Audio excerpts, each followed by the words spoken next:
Hello, everybody, and welcome back to Jew Can't Handle the Truth. This is Golan, and I'm here to talk to you today about the Nakba. I mentioned in the last episode that we would be doing this, and I got a bunch of messages from people asking me either what is the Nakba, which we're going to go over, or why is the Nakba something that is controversial? Why is it something that needs to be discussed at all? It's fact, and because it's fact, why are we wasting our time with it? Asking, why does it bother me that people are posting about it on social media or mentioning it in their replies when it comes to who's right and who's wrong? And also why it's being used in media, left, right, and center, to explain the history of the Israeli and Palestinian conflict. Well, we're going to break down exactly what it is, and more importantly, we are going to break down the pervasive and dangerous myth of the Nakba. That's right. The thesis of this episode is that the Nakba is not what you think it is. In fact, it's nothing at all. But we're going to get into it in specifics. Now, for those of you who don't know what the Nakba is, for those of you who wrote to me asking, what is this thing I keep talking about? Let's go straight up layman at first. We are going to use, with no editorializing, at least at first, the United Nations definition of Nakba. Yes, yes, I'm going to go so far as to use the definition provided by the very organization that has just been outed as participating in the events of October 7th, actually participating, raping and murdering, who have openly been teaching Palestinian children that death, as long as you take out some infidels along the way, and suicide bombing is righteous. Literally, in their textbooks, you've heard me talk about this before, when they're teaching math, they're teaching about how many people were killed or how many suicide bombers have died. It's insanity. That's the group I'm going to use for defining what the Nakba is. The same group who have hidden and distributed weapons to terrorists, who have forcibly held hostages in their own home. Yes, that has now officially been confirmed. I want to be sure that there are no Arabs or Muslims or Palestinians or terrorist sympathizers or Hamas allies who can say I wasn't fair in my initial definition of Nakba. Okay, of course, before I go on to totally dismantle it, but one step at a time. So, what is the Nakba? All right, here we go. I'm going to read it directly from the UNRWA, the organization that now not only is nominated for a Nobel Peace Prize, but also it's been confirmed 10% of it, Hamas. Nearly 50% of it has close relatives who have ties to Hamas. So basically, I'm going to use the terrorists' own definition of the Nakba. Here we go, right off their website. And I quote, Nakba means catastrophe in Arabic and refers to the mass displacement and dispossession of what they call Palestinians during the 1948 Arab-Israeli War. Hold. Let's pause for a moment for some clarification. Don't worry, terror lovers. I'll get back to the UN's fictional definition in just a second. First, we have to deal with a couple of housekeeping issues, let's call them. So, okay, we're only one sentence into this bullshit, and there's already so much to unpack. We'll get to the so-called displacement, we'll get to the so-called dispossession momentarily, but for now, let's start with the 1948 Arab-Israeli War. What is that?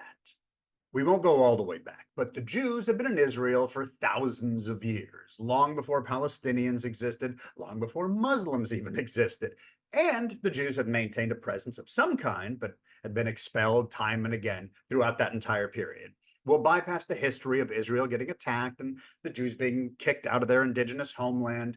Let me repeat that again for the cheap seats or the mentally or moral deficient. The Jews' indigenous homeland. Okay, anyway, suffice it to say, the Assyrians, the Babylonians, the Persians, the Macedonians, the Egyptians, the Greeks, the Romans, the Christians, the Arabs, the Mongols, the Turks, and eventually the British all took control of the area at one point or another. Well, on November 29th, 1947, the United Nations General Assembly, that's the big main body of the UN, adopted a resolution recommending the adoption and implementation of a plan to partition, some of you are ahead of me, the partition plan, to partition the British Mandate of Palestine into two states, one Jewish and one Arab. They even were going to make Jerusalem a separate thing, kind of a melting pot city controlled by international governance. Understand that the Jews had been promised much more of the land than they were being offered. They had seen the original land parcel slashed already by a major amount when the British took land they told them they were going to get and created Jordan, then called Transjordan. That was supposed to go to the Jews. Anyway, that was gone, so it was a much smaller package. And then they watched as even more of the land was taken to split between them and the Arabs. Despite all this, the Jews were still so happy to have even part of their indigenous homeland back. Yeah, you're going to hear me use that phrase a lot. Indigenous homeland, indigenous homeland. It's going to be a big part of this podcast. Anyway, they were overjoyed despite everything. Frustrated, to be sure, but just happy to have a space of their own in the land that had been in their lineage for thousands of years. Also, happy to have a place that they didn't have to count on the kindness of strangers as we are today, and we see what that's getting us. Thank God for Israel. So, despite it being a pretty shitty deal for the Jews and not at all what they'd been promised, they happily said yes. The Arabs, on the other hand, of course, flatly turned down the partition proposal because they wanted the whole damn thing, and as a bonus, all the Jews in it dead. Side note, this has not changed one iota, which makes the people marching on behalf of the murderous, colonialist, genocidal lovers really, really weird.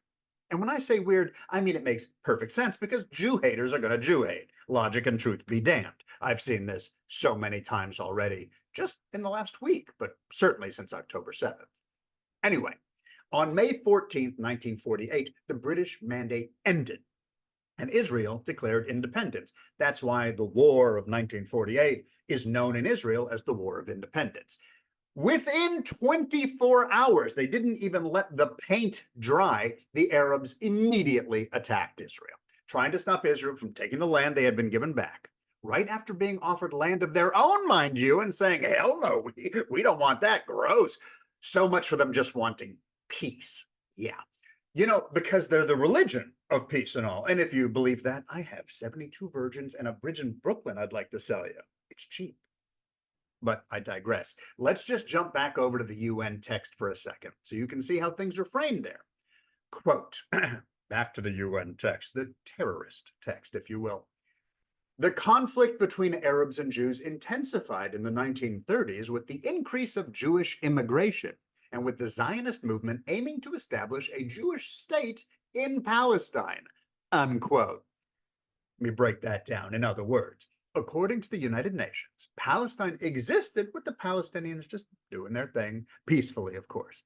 Religion of peace and all. The way they put it is, quote, before the Nakba, Palestine was a, I'm going to need to take a deep breath before I read this part, multi-ethnic and multicultural society, unquote.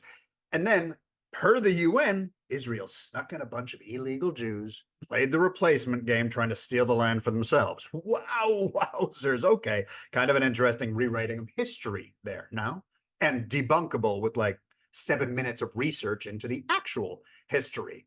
Not even a modicum of effort being put into this silliness, but hey, it's the UN. They love terrorists.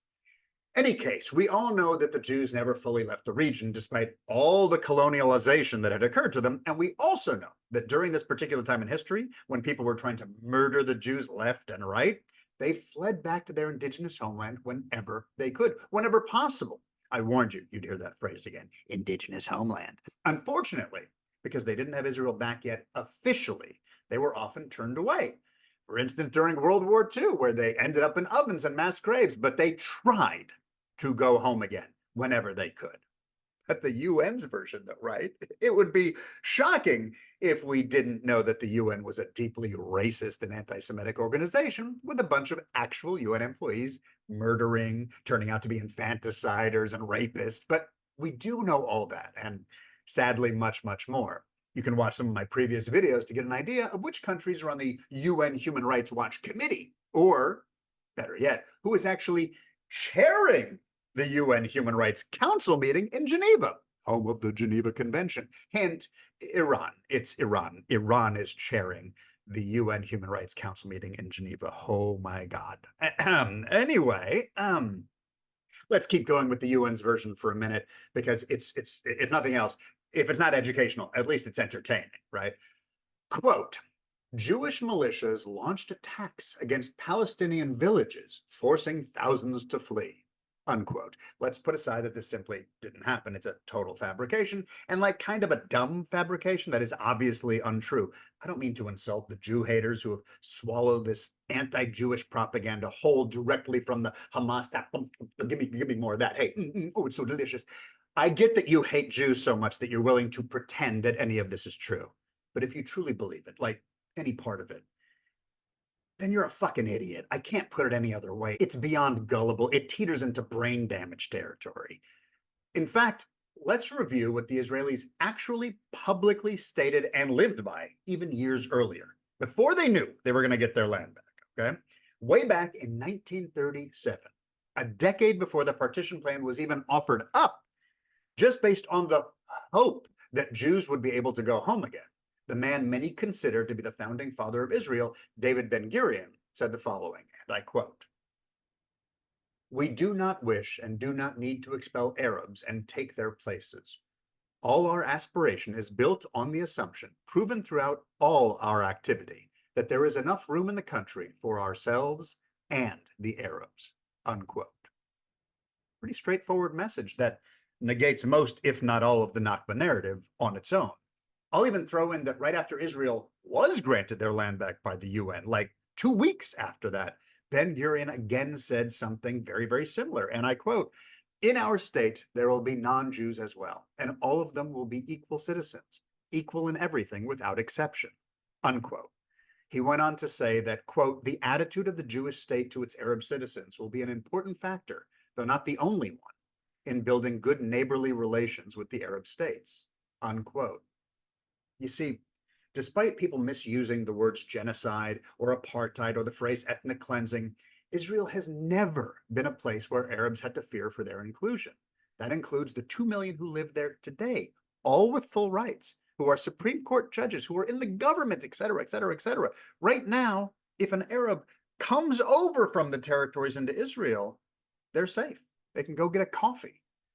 But if a Jew accidentally goes into the wrong area on the Palestinian side, there are literally big red signs by the side of the road that say, "You're probably going to die and we can't help you." And sure enough, that's what happens. They killed him. Which brings us back around to the fairy tale known as the Nakba. Let's go back to the UN version, the Palestinian version, the terrorist version, but I'm just repeating myself now.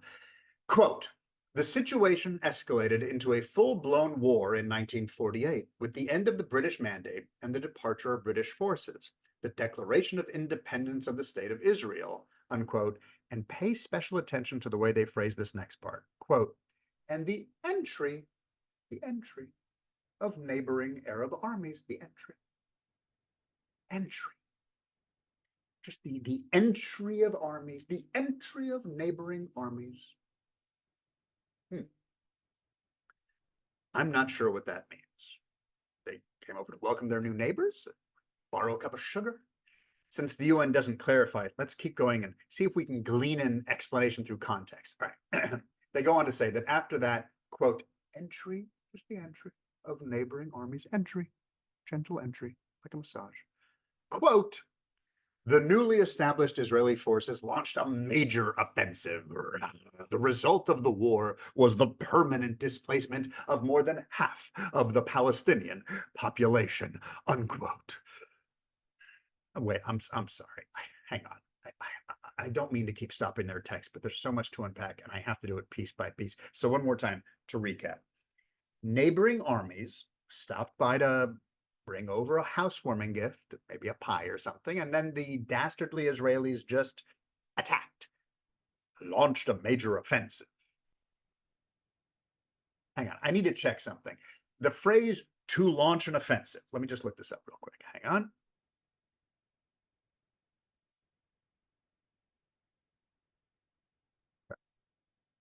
The phrase "to launch an offensive," per the Cambridge English Dictionary, is, quote, "to initiate a planned military attack," or an alternative definition they use lower down, quote, "to attack someone with weapons, actions, or words before they attack you."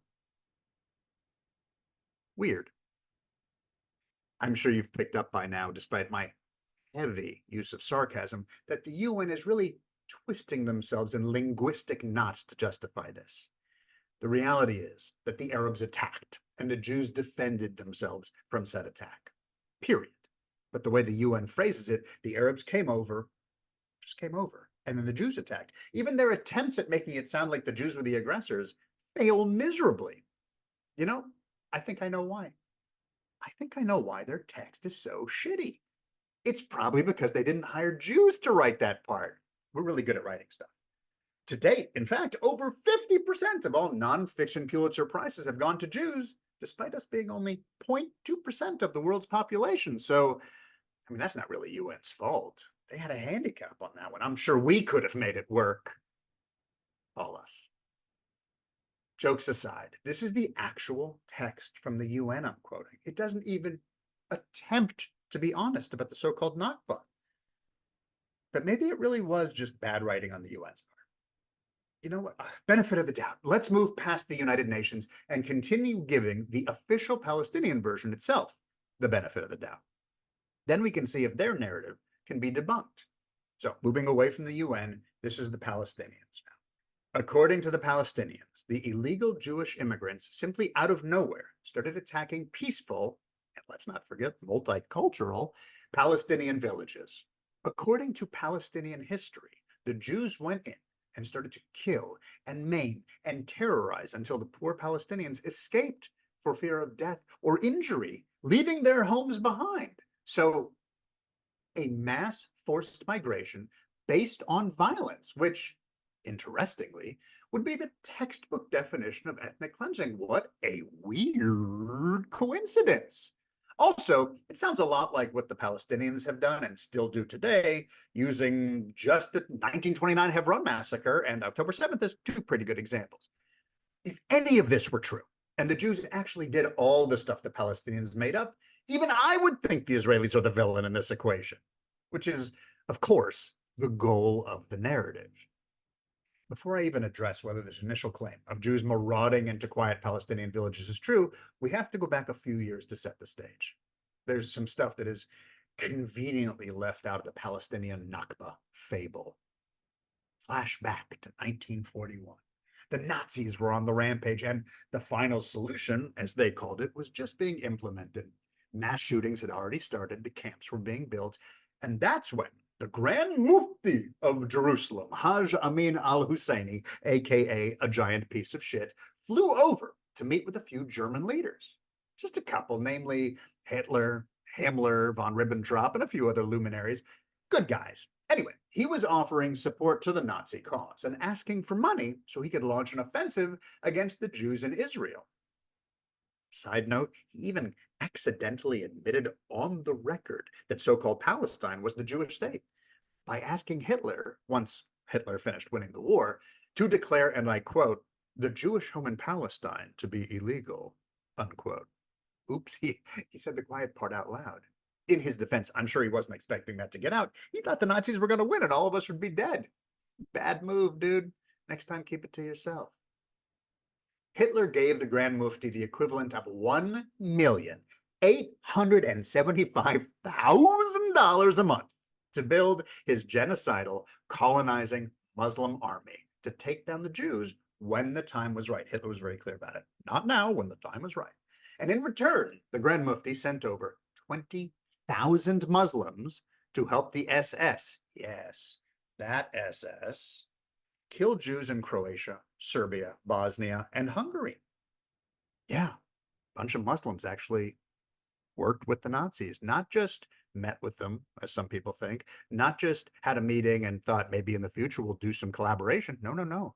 They actually killed Jews with the SS. So that was in 1941. To go back to that first Ben Gurion quote I mentioned earlier, the one where he was like, let's live side by side in peace with the Arabs, even if we get our indigenous homeland back. That was after they helped out Hitler, after they murdered a bunch of Jews, after they asked for the Nazis to make Israel illegal. That's how badly the Jews just wanted to live in peace in their own home. They were still willing to turn the other cheek.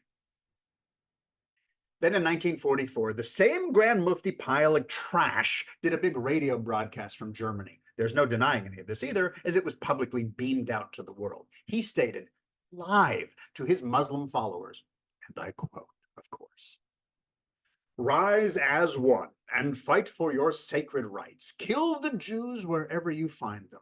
This pleases God, history, and religion. This serves your honor. God is with you." So, their narrative hasn't changed in over a century. I can't imagine why the Jews wouldn't trust these gems of humanity. Bizarre. To jump back to the other Ben Gurion quote, the one where he again says, let's do this and give them rights and be friends, that was after the genocidal broadcast by the Nazi allied leader of the so-called Palestinians. Which brings us back to the actual offensive that was launched one day after the Jews were given part of their home back. Despite the Jews reaching out with olive branches time and again, and much of this is documented even by those that hate the Jews, because you can't erase all the facts, the Arabs living in Israel decided to forego peace and harmony and thought that instead they would try to kill the Jews. They would try to take the land back for themselves. So those so-called Palestinians joined forces with 5 full Arab countries' armies: Egypt, Jordan, Syria, Lebanon, and Iraq, with additional Arab reinforcements coming from Saudi Arabia, Sudan, Morocco, and Yemen. To give you an idea of their mentality at the time, and because these are more convenient facts for the Nakba narrative, here are a few quotes about the attack. Azam Pasha, Secretary General of the Arab League, stated, quote, "This war will be a war of extermination and a momentous massacre which will be spoken of like the Mongol massacres and the Crusades." Sweet guy. And the aforementioned shitpile and Nazi lover, the Grand Mufti, said, quote, "The Arab goal is the elimination of the Jewish state." Sounds like all the people on college campuses today. Wow, at least you're consistent in your garbage ideologies. And despite Israel being basically one day old all over again without a proper army in place, and despite losing about 1%, fully 1% of their entire population in the ensuing war, the Arabs were pushed back and ultimately defeated. So the Palestinian narrative, which we've already established sounds like the 10 Arab armies just popped over for a visit and then Israel surprise attacked them, goes on to claim that Israel then cleansed the land of Arabs, throwing them out of their homes, which they've luckily kept their keys for 75 years, and expelled them violently from their own country. This, needless to say at this point, is a blatant lie. There are a lot of conflicting narratives flying around about this. Some say the Arab leadership told all of their people to run away, and that if they did so in solidarity with the Muslim top brass, they would be rewarded in the future with a bigger house and more land when the Muslims took back Israel from the river to the sea. Sounds familiar.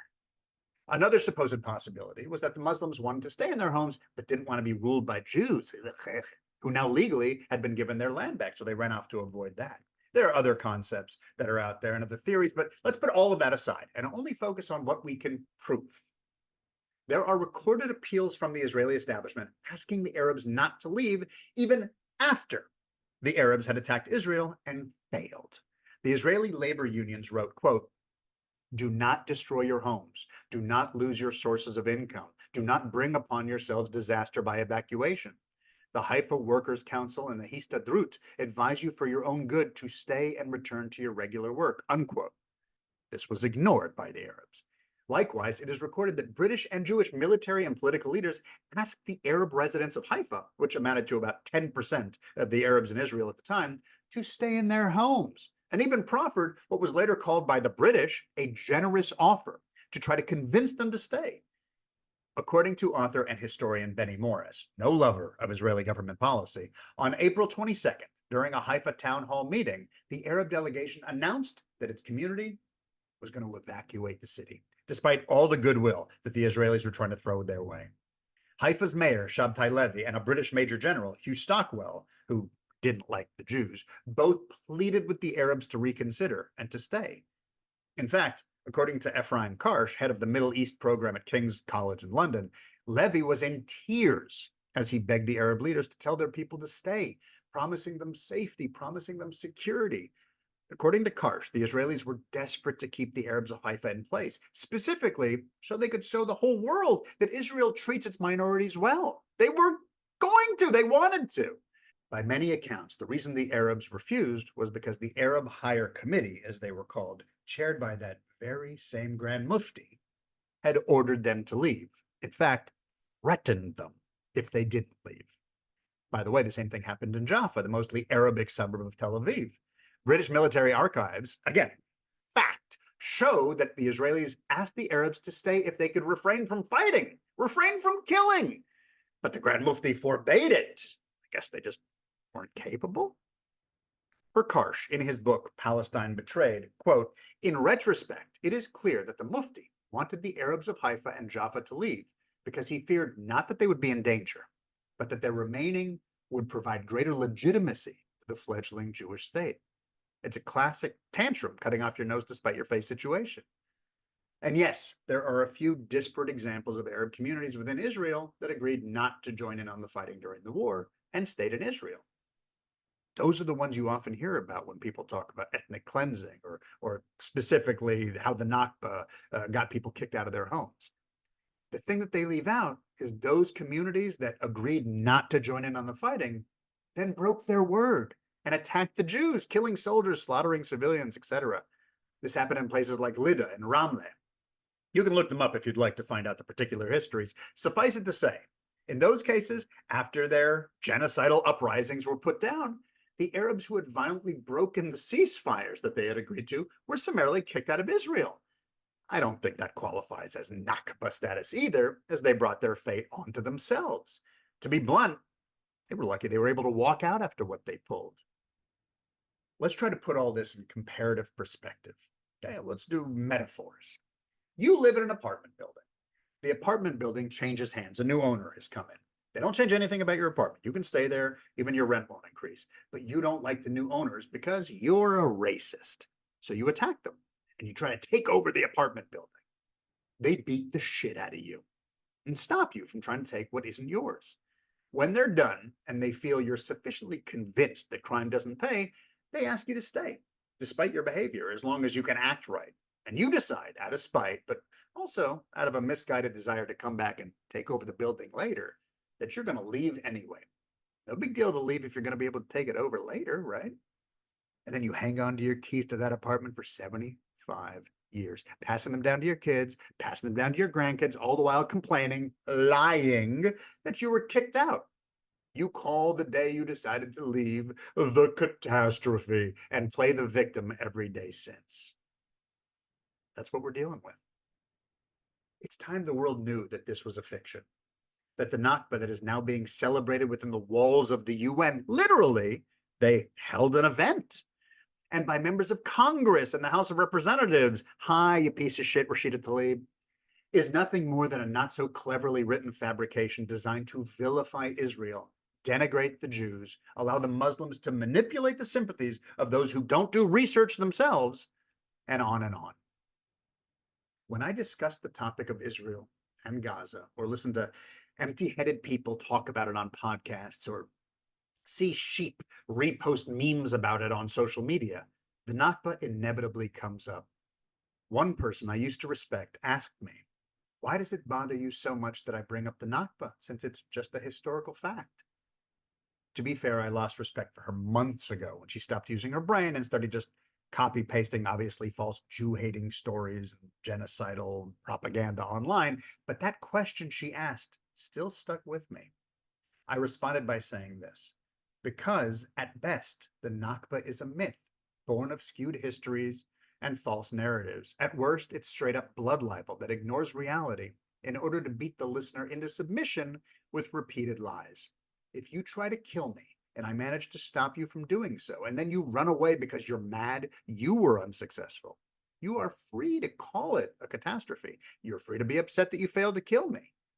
But you can't make me feel bad about not letting you do so. Most importantly, you certainly shouldn't make other people look at your homicidal failure and subsequent self-inflicted retreat as a means by which to judge, slander, libel, and attack me for not letting you kill me. This is why I don't love seeing these particular lies regurgitated on your page, I said. Not to mention how dangerous repeating a false narrative like the Nakba can be at a time when Jew hatred and hate crimes against the Jews are at an all-time high. The irony is that she's not even a wild leftist. She's just captured by the wave of popular emotion flowing inexplicably towards the Palestinian cause. Often the people sharing this particular crock of a concoction are the same people who would be horrified by any other fictional story used to paint a particular race with a negative brush. Like the story of Emmett Till, for instance, falsely accused of sexually harassing a white woman and brutally killed for this false accusation. It's horrible. They think it's horrible. I think it's horrible. So why is it okay with them to falsely accuse Israel and to therefore allow others to use that false accusation as an anti-Semitic cudgel to claim that the only Jewish state in the world shouldn't exist? What's the difference? And then something hit me. I've got to be fair. This revelation allowed me to absolve many I was mad at. I realized that this is the truth. Until I started really delving deeper into this topic, even I didn't know what was and wasn't true. For most of my life, to be honest, I had heard that there were communities the Jews had to clear out to make way for Israel.